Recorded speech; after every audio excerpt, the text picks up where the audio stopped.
একে আবার hair band পরিয়েছে, পুরো বিছানাটা ওদের খেলা হয়েছে। কত মন্দির বানিয়েছে দেখো। ও নমস্কার, আমি সুমনা। আমার নতুন একটি ভিডিওতে তোমাদের সবাইকে স্বাগত জানাই। কেমন আছো তোমরা সবাই? আশা করি তোমরা সবাই খুব ভালো আছো, আমরাও ভালো আছি। সকাল থেকে ওই মিড নুন পর্যন্ত কী কী করেছি না করেছি সেগুলো সব কিছু তোমাদের সাথে অলরেডি শেয়ার করা হয়ে গেছে। বাকি রইল শেষের কিছু ক্লিপ, এবং তার সাথেও এই ভিডিওটা লাস্ট অবধি দেখো, তোমাদের সাথে একটা দারুণ জিনিস শেয়ার করার আছে। মানে এত সুন্দর একটা জিনিস আমি তোমাদের সাথে শেয়ার করব, যেটা পুরোপুরি টোটালি আনএক্সপেক্টেড, এবং তার সাথে আমার হাজব্যান্ডের রিয়াকশান সব কিছুই তোমরা এই ভিডিওতে দেখতে পাবে। যাই হোক, কাকু এখন স্নান করবে, তার জন্য তখন মানে গতকালকে যেহেতু কাকু এসেছে তখন একটা লুঙ্গি বার করে দিয়েছিলাম, আর এখন একটা লুঙ্গি বার করে দিচ্ছি। আমার কাছে দুটো লুঙ্গি আছে। ওই যে তোমাদেরকে একদিন বলেছিলাম না, আমি দুটো লুঙ্গিই কিনেছিলাম, একটা আমার বাবার জন্য, একটা আমার কাকুর জন্য। যে লুঙ্গিটা আমার কাকু এখন পরে রয়েছে ওটা আমি আমার কাকুর জন্যই আর কি কিনেছিলাম যখন কিনেছিলাম। আর আমার হাতে এখন যে লুঙ্গিটা রয়েছে এটা আমি কিনেছিলাম আমার বাবার জন্য। যখন বাবা আসতো তখন আমি এই লুঙ্গিটা বের করে দিতাম, তখন এটা বাবা পরতো। এই প্রথমবার বাবার জন্য আমি লুঙ্গি বার করলাম না, লুঙ্গিটা আমি বার করলাম আমার কাকুর জন্য। যাই হোক, একটুখানি ইমোশনাল তো লাগছিলই। এই জিনিসগুলো না কাউকে জাস্ট মুখ ফুটে বোঝানো যায় না। আমি জানো, আমার এক ইয়াং ঠাকুমা আছে, আমি জানি না তিনি আমার ভিডিওটা দেখছেন কিনা, আমার বাবার বাড়িতে। ওনাকে আমি বলেছিলাম যে জানো আমি কি সুন্দর দুটো লুঙ্গি কিনে রেখেছি, একটা কাকুর জন্য একটা আমার বাবার জন্য। তখন আমি বলেছিলাম যে লুঙ্গিগুলো কাউকে আমি দিয়ে দেবো। তখন আমাকে ওই ঠাকুমা বলেছিলেন, না কাউকে দিস না, তোর কাছে স্মৃতি হিসাবে রেখে দিস। তাই আর কি ওনার কথা মতোই আমি আমার কাছে স্মৃতি হিসেবে রেখে দিয়েছিলাম। ভাগ্যিস রেখে দিয়েছিলাম। আজকে বাবাকে দিতে না পারলেও কাকুকে তো দিলাম, কাকু তো পড়বে। যাই হোক, সব রান্নাই সব কিছু কমপ্লিট হয়ে গেছে। শুধুমাত্র তোমাদেরকে বলেছিলাম একটা রান্না করতে আমার বাকি আছে, যেটা করতে 5 মিনিট মতো সময় লাগবে। সেটা হচ্ছে মাছের ডিমের বড়া। গতকালকে তোমাদের দাদাভাই প্রায় 2 কেজি সাইজের একটা রুই মাছ বাজার থেকে একদম কাটিয়ে বাছিয়ে একদম সুন্দর করে ফ্রেশ করে নিয়ে এসেছিলো। তার পেট থেকে বেশ অনেকটা ডিমও বেরিয়েছিল। তো তেলটা তো আমি আগেই ভেজে দিয়েছিলাম, মানে শনিবারই আর কি ভাজা হয়ে গিয়েছিলো। অশ্মির বাবা অশ্মি এরা তেল খেতে খুব ভালোবাসে, মাছের তেল। আর ডিমটা গতকালকে আর করার সময় হয়নি, ভাগ্যিস করার সময় হয়নি, তাই আজকে আর কি ডিমের বড়াটা ভালো করে ভেজে নিচ্ছি। আজকে ডিমের বড়াতে সব কিছুই দিয়েছি, শুধু একটু কাঁচা লঙ্কাটা দিইনি, কারণ এটা আমার মেয়ে খাবে বলে সেই ভেবে। কিন্তু জানো তো, আমার মেয়ে 2 থেকে 3 কামড় দেওয়ার পর কিন্তু খায়নি। এইগুলো খাওয়া কিন্তু ভীষণ শরীরের পক্ষে উপকার, জানো তো। যে কোনো ডিম, মাছের ডিম বলো, হাঁসের ডিম বলো, মুরগির ডিম বলো, যারই ডিম বলো না কেন ভীষণ উপকার। আর যে কোনো মাছের ডিম ভীষণ উপকার। তো যা সব খাইনি, একটু জোরও করিনি, যেহেতু আর কি চিকেন ছিল তো সেজন্য আর জোর করিনি। তো মাছের ডিমের বড়াগুলোর মধ্যে আমি না বেশ খানিকটা বেসন দিয়েছিলাম। অনেকে চালের গুঁড়ো দেয়, কিন্তু চালের গুঁড়ো দেওয়ার কোনো দরকার নেই। ডিম এমনিতেই শক্ত আর ক্রিস্পি ক্রিস্পি হয়, আলাদা করে কিছু দেওয়ার দরকার নেই। পেঁয়াজ কুচি দিয়েছিলাম, আর সাথে দিয়েছিলাম সামান্য একটু মুড়ি। কারণ অশ্মির বাবার মতে আর কি এটা মুড়ি দেওয়ার রেসিপিটা বা চয়েসটা অশ্মির বাবারই। কারণ তোমরা হয়তো যারা আমাকে অনেকদিন ধরে চেনো বা জানো তারা জানোই মুড়িটা আগে আমি দিতাম না, কিন্তু অশ্মির বাবা বলে কি এর সাথে মুড়ি দিলে নাকি যে ফটফট করে ডিমগুলো ফোটে বা তেলটা একটু ছিট করে চারিদিকে, তো সেটা আর কি ছিটকাবে না, মানে ফুটবেও না। তো কিছু কিছু ডিম যেগুলো আমার ভাজা হয়ে গেছিলো তো সেগুলো তুলে নিয়েছিলাম, আর বাকি 3টে ডিম একটু দেখো একটু সাদা সাদা রয়েছে, তো সেগুলোকেও আর কি হালকা করে একটুখানি ভেজে আর কি তুলে নিয়েছিলাম পরে। বেশ অনেক দিন পর যেন মাছের ডিমের বড়া ভাজা হলো। আর তো দেখাই যায় না মাছের ডিম, সেরকম তার পাওয়াই যায় না। আর তাছাড়া আমাদের বাড়িতে একটুখানি খেয়াল করলে দেখবে বড় মাছ কিন্তু খুব কমই আনা হয়। কবে যে এর আগে বড় মাছ আনা হয়েছিল সে তো ভুলেই গেছি আমি। তো অশ্মির বাবা ওইদিকে তো বললাম যে একটুখানি দেখো তুমি কী বলে জানো, চিকেনটা একটুখানি মানে যে কালবারটার কেউ বানিয়েছিল সেটা বললাম একটুখানি বাটি বাটি ভাগ করে দাও। যে দুটো মাছের ডিমের বড়া আমি ভেজেছি, তার সত্ত্বেও দেখো আবার গ্যাস জ্বালিয়ে সেগুলোকে ভাজতে আরম্ভ করেছে। ঠিক আছে, যা করছো করুক, কোনো অসুবিধা নেই। আর ওকে বললাম তুমি যা করছো করো, আর এদিকে আমি ভাতগুলো বেড়ে দিচ্ছি। এত সুন্দর, এত ভালো লাগছিলো আজকে আমার দিনটা। আবার তার সাথে সাথে মনটাও খারাপ হচ্ছিলো, আর শুধুই মনে হচ্ছিলো কি ঘড়িটা যেন একটু আস্তে আস্তে ঘোরে, একটু আস্তে আস্তে যায়। কারণ এই ভাতগুলো খাবে মানে লাঞ্চ করবে, আর তারপরে সাথে সাথেই কিন্তু 2:30 বাজলেই আমার কাকু বেরিয়ে যাবে। ওই যে তোমাদেরকে বললাম, মানে অশ্মি যখন অন্নপ্রাশন হয়েছিল তখন আমার কাকু এসেছিলো। তার মানে ভাবো তো কত বছর আগে এসেছিলো, আবার এই যে যাবে, এরপর যে কত বছর পর আসবে তার নেই কোনো ঠিক। আর তাও আমি কত কাণ্ড করে, মানে জেদ করে, ঝগড়া করে, রাগারাগি করে, ফোন ধরিনি, এই করিনি ওই করিনি করে তবে মানুষটাকে আমি আনতে পেরেছি। মানে এরপর যদি যখন আর কি আমি রাগও করি বা কোনো কিছু বলি, আসতে বলি, তখন আমাকে একটা কথাই, একটা ডায়লগই আমাকে শুনতে হবে। আমি আগে থেকেই বলে দিচ্ছি যে আমাকে কী শুনতে হবে, কারণ এদের সমস্ত ডায়লগগুলো না আমার পুরো মুখস্থ হয়ে গেছে। বলবে কি এই তো গিয়েছিলাম, এই তো কদিন আগে ঘুরে এলাম, কাজগুলো কে করবে, কাজও তো আছে, ছুটি নেই, বা ছুটি থাকলেও এই কাজগুলো, সংসারের কাজগুলো তো করতে হবে, এই করতে হবে, মানে এত রকমের হাজার এক্সকিউজ তৈরি হবে, মানে তোমরা ভাবতে পারবে না। নাহলে ভাবো তো, আমার মেয়ের এখন প্রায় 4 বছর বয়স হতে চললো, এই অক্টোবর এলেই 4 বছর হয়ে যাবে। তাহলে সেই অন্নপ্রাশনে এসেছিলো, তারপর থেকে জেদ করে করে রাগ করে করে এই মানুষটাকে আমার শ্বশুরবাড়িতে আনতে এতগুলো বছর সময় লাগলো। তাহলে এরপর আবার আনতে আমার কত বছর সময় লাগবে, মানে সেই জন্য আমার একদম ভালো লাগছে না। শুধুই মনে হচ্ছিলো কি একটু তাড়াতাড়ি, মানে তাড়াতাড়ি যাতে সময়টা না কাটে, একটু যেন লেট করে করে সময়টা যায়, কিন্তু সময় কি আর আমার কথা শুনবে। তো এদিকে কাকুও খুব তাড়া দিচ্ছিলো, নিয়ে দেরি হয়ে যাচ্ছে, দেরি হয়ে যাচ্ছে। আর আমি বলছি তোমার এত তাড়া কিসের বলো দেখিনি, তুমি তো আছো নাকি কোথাও একটা জায়গায়। মানে কাকুর প্রেজেন্সটা যে আমাকে এত খুশি করছে, আমি যে এত হ্যাপি, আমি যে এত মানে মন থেকে একটা শান্তি পাচ্ছি, সেদিকে আমি ভাবছি কি যে সময়টা তাড়াতাড়ি না কেটে আস্তে আস্তে কাটুক। আর এদিকে কাকু ভাবছে কি ট্রেনটা লেট হয়ে যাবে, কারণ কাকু এখান থেকে ডিরেক্ট কলকাতা চলে যাবে, আমার কাকু কলকাতাতেই থাকে, সেখানেই আমার কাকু জব করে। তো সেহেতু এখানে মানে আমার বাড়ি এসেছিলো, মানে বাবার বাড়ি এসেছিলো, সেখানে চাষবাসের কাজ কিছু হয়েছে। আমার কাকুকে তোমরা এর আগের দিনে বলছিলে যে কাকু খুব রোগা ছিল, চিনতে একটু অসুবিধা হচ্ছে। আমিও যখন আমিও না কাকুকে অনেক দিন পর দেখছি জানো তো। তো দেখার পর না একটুখানি চেঞ্জ আমার নিজেরই মনে হচ্ছিলো, কারণ মুখগুলো না পুরো ফুলে গিয়েছিলো, গাল, মুখ, চোখের নিচগুলো কেমন একটু ফোলা ফোলা লাগছিলো। তো আমি একটুখানি হাত দিয়েও দেখছিলাম। তখন বলে কি যে এই চাষের কাজগুলো একটু মাথা নামিয়ে আর কি কাজগুলো করতে হয়েছে তো অনেকক্ষণ ধরে। আর চাষের কাজ প্রচুর পরিশ্রমের কাজ, যিনি চাষবাসের কাজ করেন না কেন প্রচুর কায়িক পরিশ্রম লাগে। তো সেখানে একটুখানি আর কি চাপ কাছে আর কি, কাজের প্রেশার গেছে, তো সেই জন্য আর কি নাকি মুখ চোখগুলো ফুলে গেছে। তো সেই জন্য একটু অদ্ভুত লাগছিল। তো যাই হোক আর কি, তো সবারই দেখো ভাত বেড়ে নিয়েছি। আর এদিকে বাইরেতে জানো তো মুষলধারায় ঝমঝম করে বৃষ্টি পড়ছে। তবে জানো আমি কাকুর জন্য গতকালকে কি রাত্রেবেলায় কি রান্না করেছিলাম সেটা তোমরা দেখেইছো। দুজনের জন্য মোটে রান্না করেছিলাম, 1.5 জনের জন্য, অস্মির জন্য আর আমার কাকুর জন্য। আমরা তো কিছু খাইনি, কিন্তু তাতেও আমার কাকু কিচ্ছু একটা মুখে দেয়নি, মানে সেই মানে অতটুকু করে রান্নাগুলো করেছিলাম তাতেও আর কি আমার রান্না বেঁচে গেছে। তারপরে আজকেও দেখো এত কিছু মানে সেরকমভাবে কিছু রান্না করিনি যে স্পেশাল বা অনেক কিছু, তবুও মানে একটা দুটো করতে করতে, ভাজাভুজির আইটেম করতে করতে আর কি একটু বেশি হয়েছে। তো সেহেতু সেরকমভাবে না কিছুই খাইনি। মানে আগে আমার কাকুর এত সুন্দর খাওয়া দাওয়া ছিল, সেই মানুষটার খাওয়া দাওয়া কোথাও যেন কোথায় হারিয়ে যাচ্ছে। মানে কীরকম একটা খাওয়া দাওয়া কত কমে গেছে, ভাত নিয়েছে এতটুকু, তারপর চিকেন বলো বা যাই কারণ সমস্ত কিছু মানে একদম ঘিয়ে কলা ভেজেছিলাম সেগুলোও খাইনি, শাক ভেজেছিলাম সেগুলোও খাইনি, জাস্ট একটু একটু করে জাস্ট টেস্ট করেছে। আর এইখানটা দেখো এত সুন্দর আমার ঘরটা লাগছে অনেকে বলবে নিজের ঘর নিজেই বলছে, সত্যি কথা বিশ্বাস করো, বাইরে ঝড় বৃষ্টি, প্রচুর মুষলধারায় ঝড় বৃষ্টি হচ্ছে। আর সেই সময়তে মানে বাইরে ধরো আমার দুদিকে দুটো জানলা তোমরা দেখলেই দেখতে পাবে যে চারিদিকেই গাছ, মানে দুটো জানালার বাইরেই গাছ। তো গাছগুলো এত সুন্দর সবুজ, সেগুলো হাওয়াতে দুলছে। আর আমার বেডশিটটাও চেঞ্জ করেছি যেহেতু নতুন, তো এত সুন্দর আমার ঘরটা লাগছে, আমার যেন পুরো লুকটা চেঞ্জ হয়ে গেছে। আর মনে হচ্ছে এটা নতুন ঘর, এটা অন্য কারুর ঘর, এটা আমার ঘর নয়। তো আমি গিয়ে তাড়াতাড়ি করে গিয়ে জানালাগুলো বন্ধ করে দিলাম। আর ওদিকে আমার কাকু আর আমার অস্মি জানি আর কি খাচ্ছে, ওদের দুজনকে খেতে দিয়ে। তো এরপর দেখো ঝড়ের তাণ্ডব তোমরা দেখলেই বুঝতে পারবে। আর তোমরা যদি আগের ভিডিওটা কেউ দেখে থাকো তাহলে তো বুঝবেই যে আমি ঠিক আর 1 ঘন্টা আগে এই যে উঠানটা তোমরা দেখছো এখন জলে ভর্তি, সেই জায়গাটাতে আমি আমার সমস্ত মশলা রোদে দিয়েছিলাম। ভাবো তো যদি খুব তাড়াতাড়ি করে আমি মশলাগুলো না তুলে নিতাম তাহলে আমার মশলাগুলোর কী অবস্থা হতো। এইরকম ঝড় বৃষ্টি, এরকম তাণ্ডব, যা মানে বৃষ্টি তো পড়ছিলো তার সাথে প্রবল ঝড়, মানে এরকম এখন ঘড়িতে বাজলে ওই 1:30 মতো, মানে 1:30টার সময় যে এরকম ঝড় দেবে আবার তার সাথে এরকম মুষলধারের বৃষ্টি দেবে, প্রায় পাক্কা জানো তো 2 ঘন্টা বৃষ্টি হয়েছে। তবে হ্যাঁ মুষলধারের বৃষ্টিটা 0.5 ঘন্টা 40 মিনিটের বেশি হয়নি। আর দেখো ঘরের ভেতর পর্যন্ত জল চলে আসছিলো, এত জলের ঝাপটা, মানে এত পরিমাণে বৃষ্টিটা হচ্ছিল। আর শুধুই আমার মনে মনে ভাবছিলাম যে, আর আমার হাজব্যান্ডকে মানে অশ্বিন বাবাকেও বলছিলাম, দেখো একটু আগে এই জায়গাটাতে আমার এত মশলাপত্র মুদিখানা জিনিসপত্র ছিল, কি হতো। আর সেটা নিয়ে তো ওদের কি হাসি, মানে আমার কাকু আর আমার হাজব্যান্ডের মধ্যে। আমার কাকু আবার বলে কি ভালোই তো তোর উঠোনেতেই রান্না হয়ে যেত, তোকে আর কষ্ট করে রান্নাঘরে এসে রান্না করতে হতো না, উঠোনেতেই সমস্ত কিছু রান্না হয়ে যেত। আমার ভীষণ ভালো লাগছিলো, কারণ বর্ষাকালের বৃষ্টি অনেক দিন ধরেই হচ্ছে, কিন্তু দুপুরবেলায় এরকম ঝড়টা কিন্তু হয়নি। খাওয়া দাওয়া সবারই কমপ্লিট হয়ে গেছে, যেহেতু কাকু এক্ষুনি বেরিয়ে যাবে তাই আর কি আমরা কেউ শুইনি। তবে আমার মুখ দেখলে বুঝতে পারবে যে আমার ভীষণ মানে একটু আর কি ভালো লাগছে না, আর তার মধ্যে এই কাণ্ড।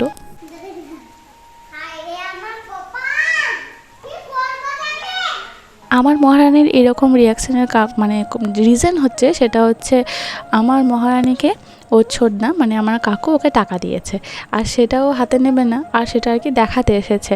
আমাকে দেখালো, অশ্মির বাবাকে দেখালো। তো আমি যখন বলছি ঠিক আছে রেখে দাও, মানে ইশারা করে বললাম, তখন বলে হায় রে আমার কপাল, মানে সেটার রিয়াকশান হচ্ছে ওটা। যাই হোক, এদিকে দেখো আমি বসে রয়েছি, আর শুধুই মনে হচ্ছে আর কয়েক ঘটিকা, যেমন যাত্রাপালায় মানে বলে না, আর কয়েক ঘটিকা পর যাত্রাপালা শুরু হচ্ছে, আর জাস্ট কয়েক ঘন্টা, আর জাস্ট কয়েক মিনিট, আর সেই রকমই আর কি আমার মানে ভেতরে ভেতরে সেই সেম একই জিনিস চলছিল। আর জাস্ট কয়েকটা মিনিট, কয়েকটা মিনিট, কয়েকটা মিনিট।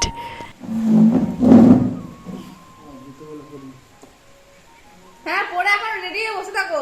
এই 2:15 বাজছে, 2:30টার সময় যাবে, তা নয় গো। 2:35, আর এখন থেকে দেখো জুতো পরবো বলছে। কটা পৌঁছাবে যে? কটা পৌঁছাবো গিয়ে? 2:30টায় তো, 2:35 তো, তুমি 2:45 পৌঁছে যাবে।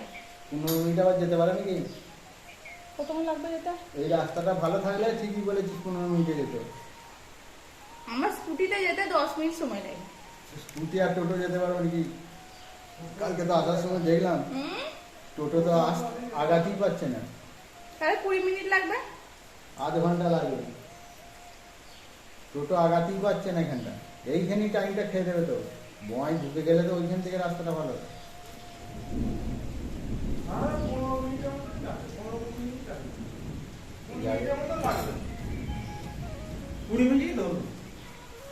এই ফ্রেমটা আমি খুব সুন্দর করে সযত্নে আমার ইউটিউবে বলতে পারো বা আমার স্মৃতিতে বলতে পারো রাখতে চাই, যে আমার শ্বশুরবাড়িতে আমার কাকু এসেছে বা এসেছিল।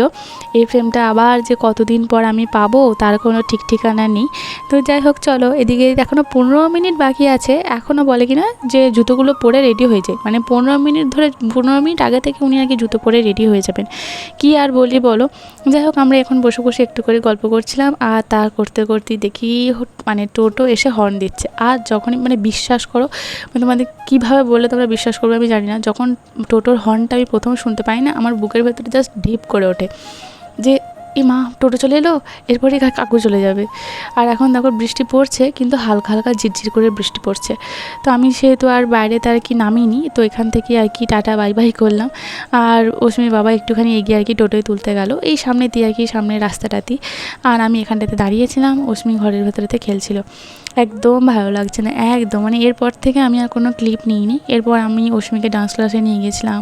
সেখান থেকে অশ্মির স্কুলের ড্রেস, ডান্সের ড্রেস, এটা ওটার জন্য আমরা অনেক ঘুরেছি। আকুই গিয়েছি অশ্মির ডান্স ক্লাসের জন্য, প্রচুর ঘুরেছি। বাড়ি ফিরেছিলাম প্রায় 9:45টার দিকে। সেই সমস্ত ভিডিও ক্লিপ একটাও নিতে আমার ইচ্ছে করেনি, ওই যে মনটা আমার ভালো ছিল না, নাহলে তোমাদের সাথে অনেক কিছুই শেয়ার করা যেত। শুধু ডান্স ক্লাসে আমরা যাইনি, তাছাড়াও অনেক জায়গায় ঘুরেছিলাম। অশ্মির ড্রেস নিয়ে যে কী ভোগাচ্ছে সে তো যাই হোক কিছু বলার নেই। তো কিছুক্ষণ এখানেতে দাঁড়িয়েছিলাম, আর তার করতে করতেই দেখি এই যে কাকু চলে গেল। কাকু ছাতা নিয়ে মাথায় নিয়ে গেল, আর সেই ছাতা নিয়ে আর কি আমাদের মহারাজ এখন বাড়ি ফিরছেন। হ্যাঁ, উনিও আমার মুখটা দেখে বলেন যে মনটা খারাপ হয়ে গেল। আমি বললাম যে হ্যাঁ, মনটা খারাপ হয়ে গেল। মনটা তো খারাপ হওয়ারই কথা, তাই না? চলো, এই ভিডিওর ক্লিপটা এখানেতেই শেষ হচ্ছে। এরপর আসল জিনিস দেখো। হাই, কাকু চলে গেছে, তোমরা ততক্ষণ পর্যন্ত দেখেছো। এই ভিডিওটা তার পরের দিনের ভিডিও, মানে আজকে হচ্ছে সোমবার দুপুরবেলা। এখন আমি এই ভিডিওটা এডিটিং করছিলাম, করতে করতে ভাবলাম তোমাদের সাথে একটা জিনিস শেয়ার করা হয়নি। এই ভিডিওর লেন্থ যেহেতু একদম ছোট্ট হয়ে গেছে, আর আজকে যেহেতু সোমবার, তো সোমবারের ভিডিও তোমরা অলরেডি মঙ্গলবার দেখতে পাবে। কিন্তু এই ভিডিওটা আমি এখন বানাচ্ছি, সেটা তোমরা এখন বাজছে ঘড়িতে 4:45, তোমরা 6টার দিকে, 6:30টার দিকে মেবি এই ভিডিওটা পেয়ে যাবে। তো আমি ভেবেইছিলাম যে আজকের মধ্যে তোমাদেরকে যে জিনিসটা আমি কিনেছি সেটা তোমাদেরকে দেখাবো, তোমাদের সাথে শেয়ার করব। আর এটা এসেছে কালকে, যখন কখন কটা বাজছিল তখন, 5টা বিকেল এইরকম সময় তো না, আরও পরে, মানে তখন বাজছিল বিকাল 5টা 10-15 মতো বাজছিল। তখন 10-15 না, আমি সব ভুলভাল বকছি। যাই হোক, তখন বিকাল 5টা এরকমই বাজবে, কারণ অশ্মিকে ডান্স ক্লাসে নিয়ে যাব। আমিও রেডি হয়ে গেছি, অশ্মিকে জাস্ট রেডি করাচ্ছি, সেই সময়তে আর কি পার্সেলটা আসে। এটা যে আমি অর্ডার করেছিলাম, এক ভেবে অর্ডার করেছিলাম, আর এক ভেবে আমি এটা রিসিভ করেছি, এবং কী উদ্দেশ্যে অর্ডার করেছি সেটা আগে তোমাদেরকে বলি। এখন চারিদিকে সবাই প্রমোশনাল ভিডিও বানাচ্ছে, তোমরা দেখেছো হয়তো। আমি একমাত্র এমন পাবলিক আছি যেই সমস্ত জিনিসগুলো নিয়ে কখনো কোনো চিন্তা ভাবনা করিনি, এবং দেখেছি হাজার হাজার লাখ লাখ ভিউয়ার্সকে তারা এই সমস্ত পিআর নিয়ে বলো বা জিনিসপত্র মিশো থেকে নেয়, আবার রিটার্ন করে, দিয়ে তারপর সেগুলোকে নিয়ে প্রমোশনাল একটা ভিডিও বানায়। আমি কখনোই করিনি এবং কখনোই ইন্টারেস্টও শো করিনি, কিন্তু ইদানিং এই জিনিসগুলো আমার ফিডে প্রচুর আসে। এবং এক মানে তোমাদেরই মধ্যে থেকে পাওয়া এক দিদি বলতে পারো, বোন বলতে পারো, বন্ধু বলতে পারো, সবই বলতে পারো, সেও রিসেন্ট আমাকে আর কি এই ব্যাপারটা নিয়ে একটুখানি আর কি জানায়। তো তারপরই বলতে পারো, বা তার আগে থেকেও বলতে পারো, প্রায় ধরো 3 থেকে 4 রাত আমি খুব রিসার্চ করেছি এই জিনিসগুলো নিয়ে, কিভাবে কি হয় না হয়। আসলে আমার তো কোনো গডফাদার নেই যে আমাকে এই ডিজিটাল যুগে বা ধরো সোশ্যাল মিডিয়াতে আমাকে হেল্প করবে, আমাকে জিনিসগুলো একটু জানাবে, বোঝাবে। তো আমি যা কিছু করি সবই আর কি আমি একটু সার্চ করে করে রিসার্চ করে করে করি। ইউটিউব চ্যানেলটাও কিন্তু আমার সেইভাবেই খোলা। তো সে যাই হোক আর কি, তো জিনিসটা আমি নিয়েছিলাম অ্যাজ এ প্রমোশনাল ভিডিও বানাবো বলে, মানে ভিডিও বানাবো আর তারপর রিটার্ন করে দেবো। আর এটা কিন্তু আমি আমার নিজের টাকা থেকে কিনেছি, আমাকে কেউ প্রমোশন করতে বলেনি, কিন্তু প্রথমটা স্টার্ট এইভাবেই করতে হয়, তো সেইভাবেই করেছি। কিন্তু জিনিসটা পাওয়ার পর আর এত কম প্রাইসে পেয়েছি জিনিসটা, তো সেটা পাওয়ার পর আর জিনিসটা হাতে পারবার দেখার পর আমার তো ভীষণ ভালো লেগেছে। ভালো লেগেছে বলি কিনা, আমি সেটা অর্ডার করেছিলাম আর সেটা তোমাদের সাথে শেয়ার করবো ভেবেছিলাম, কিন্তু জিনিসটা হাতে পাওয়ার পর আমার হাজব্যান্ডের মানে অশ্মির বাবার, আমি একটু আস্তে কথা বলছি কারণ অশ্মি ঘুমাচ্ছে পাশেই, এত ওর পছন্দ হয়েছে, অশ্মির বাবার এত পছন্দ হয়েছে, এত পছন্দ হয়েছে যে সে মানে বলেছে এটাকে একদম রিটার্ন করবে না, এটাকে রেখে দাও, তুমি যদি ইউজ না করো আমাকে দেবে, আমি ইউজ করবো। এমনকি বলেছে কোনো রিলেটিভ এলেও তাকে ইউজ করতে দেবে না, সে সেটা নিজের জন্য মানে নিজে ইউজ করবে। তো চলো তোমাদের সাথে একটুখানি শেয়ার করি। আসলে তোমরা সবাই জানো অনলাইনের প্রতি আমার একটুখানি বিশ্বাস ভরসা খুবই কম, কিন্তু রিসেন্ট যে সমস্ত জিনিসগুলো আমি অনলাইন থেকে অর্ডার করছি এবং হাতে যেমন মেটেরিয়ালস পাচ্ছি, দামের তুলনায় জিনিসগুলো আমাকে সত্যিই অবাক করছে। খুব খুব সুন্দর সুন্দর জিনিস।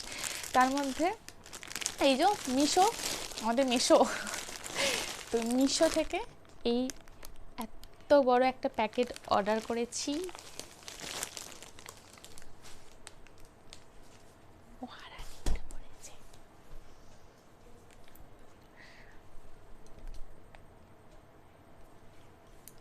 ঠিক আছে, চলো আস্তে আস্তে আস্তে আস্তে বলি।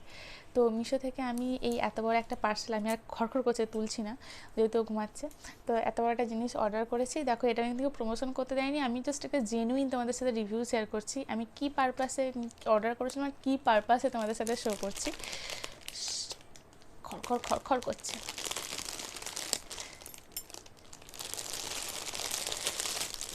যাই হোক, চলো আস্তে আস্তে ঠাকুর করে বেরিয়ে যাক। যদিও এই প্রোডাক্টটার যেটা আমার কাছে এসেছে তার সেটা না আমি কিন্তু আনবক্সিং, আমি কিন্তু ওপেন করার সময় পাইনি। আমার যে পাশের বাড়ি যা রয়েছে তার অনলাইনে এই সমস্ত দিকে নলেজ কিন্তু ভীষণ ভীষণ ভীষণ বেশি। সে অনলাইনে প্রত্যেক দিনই নিত্য নতুন জিনিসপত্র কিনতেই থাকে। তার তুলনায় আমি 1% কোনো অনলাইনকে বিশ্বাসও করি না, আর সেভাবে কেনাও হয় না। সেটা তোমরা দেখিয়েছো, যাই কিনি তাই তো তোমাদের সাথে শেয়ার করেই থাকি। তো সেই এসেছে, দিদি তোমার কি পার্সেল এলো? আমি বললাম তুমিই আনবক্সিং করো, কারণ আমার সময় নেই। তখন অশ্মিকে রেডি করছিলাম, যেতে হবে। প্রথমেই দেখাই, পলিথিনের বাইরে বের করেই দেখাই। যাই হোক, ভীষণ ভাইরাল একটা জিনিস, আর জিনিসটা হাতে পাওয়ার পর বুঝতে পারছি কেন এতটা ভাইরাল। তো পরিমাণে খড়খড় করছে, মানে কী বলবো, মেয়ে কেন উঠবে না, যাক আর খড়খড় করবে না। একটা বেডশিট অর্ডার করেছিলাম, তোমরা অনেক দিন ধরেই আমাকে বেডশিট করে পাগল করে দিচ্ছিলে। তো এই হলো সেই বেডশিট, ভাইরাল বেডশিট। আমার ইচ্ছা ছিল বিছানায় পেতে সুন্দর করে দেখাবো, সেটা না হয় অন্য কোনো একদিন বিছানায় পেতে ভালো করে দেখাবো, এখন জাস্ট হাতে নিয়েই দেখিয়ে দিচ্ছি। এত আওয়াজ করে। এই হচ্ছে বেডশিটটা, মানে এটা একদম হোয়াইট যেটা সেটা বলবো না, মানে এটা গেছে ক্রিম কালার যেটাকে বলে, তো সেই কালার। আর প্রিন্টটা জাস্ট অসাধারণ, মানে এই প্রিন্টটা দেখি অশ্মির বাবা বলেছে একদম রিটার্ন করবে না, আমাকে একদম রিটার্ন করতে দেবে না বলেছে। তো সেই জন্য এটাকে আমি আর রিটার্ন করবো না, মানে এতটা পরিমাণে বেডশিটটা পছন্দ হয়েছে আর এত কম পয়সা, মানে এত কম দাম। এই যে প্রিন্টটা মানে ভীষণ ভীষণ সুন্দর, মানে পুরো বেডটা হচ্ছে এরকম। এই যে দেখো, তোমাদের ভালো লাগছে নাকি আমাকে জানিও, মানে এটা আমি দেখেছি সমস্ত যারা ভিডিও বানায়, ব্লগ বানায়, সমস্ত ইনফ্লুয়েন্সার যারা যারা রয়েছে তাদের বাড়িতে সবাই নিয়েছে। আমি শুধু নিইনি, কারণ এই সমস্ত ব্যাপারগুলোতে আমি অতটা নিজেকে ইনভলভ করি না, আর কারোর ভিডিও দেখে আমি অতটা মানে ইয়েও হই না যে নিতেই হবে, বাবা ওটা আমার খুব পছন্দ হয়েছে, এইরকম ব্যাপারটা আমার মধ্যে নেই। কিন্তু এখন জিনিসটা হাতে পাওয়ার পর, মেটেরিয়ালসটা হাতে দেখার পর বুঝতে পারছি কেন জিনিসটা এতটা ভাইরাল। আরও একটা কারণ আছে, আরও দুটো কারণ আছে ভাইরাল হওয়ার। এটা তো না হয় বেডশিটটা গেল, এর লেন্থ হচ্ছে তোমার অশ্মি বাবা মেপে দেখলো 7-7, আমার এই খাটটা হচ্ছে 6-7, কিং সাইজ বলেই আমি নিয়েছিলাম, কারণ তোমরা অনেকে বলেছিলে একটু বড়, সব থেকে বড় যে বেডশিটগুলো হয় সেগুলো নিতে, তো আমি সেজন্য সব থেকে বড় যে বেডশিট মাপে ছিল তো সেটাই নিয়েছি, কিং সাইজ ছিল, কিং সাইজে নিয়েছি। 6-7 খাট আমার, তো এটা 7-7 আরামসে হয়ে যাবে। আর তার সাথে রয়েছে এরকম দুটো পিলো কভার। আবার পিলো কভারগুলো দেখো কত সুন্দর, মানে এই যে দেখো এখানগুলোতে বেশ কি সুন্দর কুচি কুচি বসানো রয়েছে, ভীষণ সুন্দর। আবার এর মধ্যে যে তুমি পিলোটা ভরবে, পিলোটা ভরার পর না এর মুখখানে আবার চেনও রয়েছে, এই যে দেখো এর মধ্যে চেনও রয়েছে, এই যে এর মধ্যে পিলোটা ভরে নিয়ে আবার তুমি এইভাবে চেনটা আটকে দিতে পারবে, এত সুন্দর। তো এই একই সেম দুটো পিলো কভার এসছে। এটা হলো ফার্স্ট কারণ এটা ভাইরাল হওয়ার, না তিনটে কারণ ভাইরাল হওয়ার। একটা হচ্ছে এর প্রিন্ট, সেকেন্ড হচ্ছে পিলো কভারগুলো এত সুন্দর, এবার থার্ড কারণ, আমার যেটা থার্ড কারণ হিসেবে যেটা মনে হয়েছে, তিনটে কারণের জন্য এই জিনিসগুলো এতটা ভাইরাল, সেটা হচ্ছে এরকম দুটো কুশন দিয়েছে, এত সুন্দর এই কুশনগুলো। অস্মি খুলে আবার এর মধ্যে থেকে আবার কয়েকটা তুলো আর কি বার করার চেষ্টা করছিল, যদিও আমরা তুলো বের করতে দিইনি। বাবা এই দেখো কুশনগুলো, কিন্তু আর একটাতে তো কুশন, এইটাতে কীরকম ছিল দাঁড়াও তো, না দুটোতেই একই, মানে এইটাকে তুমি খুলে, মানে এই কভারটাকে খুলে তুমি অন্য কোনো কুশন যদি বাড়িতে থাকে তার মধ্যেও তুমি আটকাতে মানে পরাতে পারো, মানে এর মধ্যে আর কি এর ভেতরে একটা ব্যাগ টাইপের মানে কুশনটা যেটা সেটা রয়েছে। আর জিনিসটা অসম্ভব সুন্দর, মানে আমার এত পছন্দ হয়েছে। হ্যাঁ, কাপড়ের কোয়ালিটি মানে কি ফেব্রিক দিয়ে বানানো, এটা মোটেই কটনের নয়, এটা অনেকটা রেয়ন কাপড়ের মতো, মানে কটন অ্যান্ড রেয়ন মিক্স, একেবারে পুরো রেয়ন বলবো না আর একেবারে পুরো কটন বলবো না, কটন আর রেয়ন মিক্স আপ হলে যেরকম হয় ঠিক সেরকম। এই কুশনগুলো আমার ভীষণ পছন্দ হয়েছে, মানে ধরো দুটো পিলো এইভাবে রাখা হবে, তার উপরে যদি কুশনগুলো ঠিক এইভাবে রেখে দেওয়া হয় কত সুন্দর দেখতে লাগবে বলো তো। পাতবো এটাকে, মানে বিছানায় আমাকে বেছাতে হবে, বিছানায় পাততে হবে, তারপর তোমরা দেখবে কত সুন্দর লাগছে, মানে ভীষণ এক্সাইটেড আমি। এটা হাতের পাওয়ার পর যখন অশ্মি বাবা বললো যে তুমি এটাকে ফেরাবে না, তখন আমি ভাবলাম কি যে ঠিক আছে, যখন কোনো ওকেশন হবে তখন পাতবো। তখন বলে কি না যে না, কোনো ওকেশন হলে পাতবে না, তাহলে সেটা রিলেটিভদের জন্য হয়ে যাবে, এটা আমি পেতে শোবো।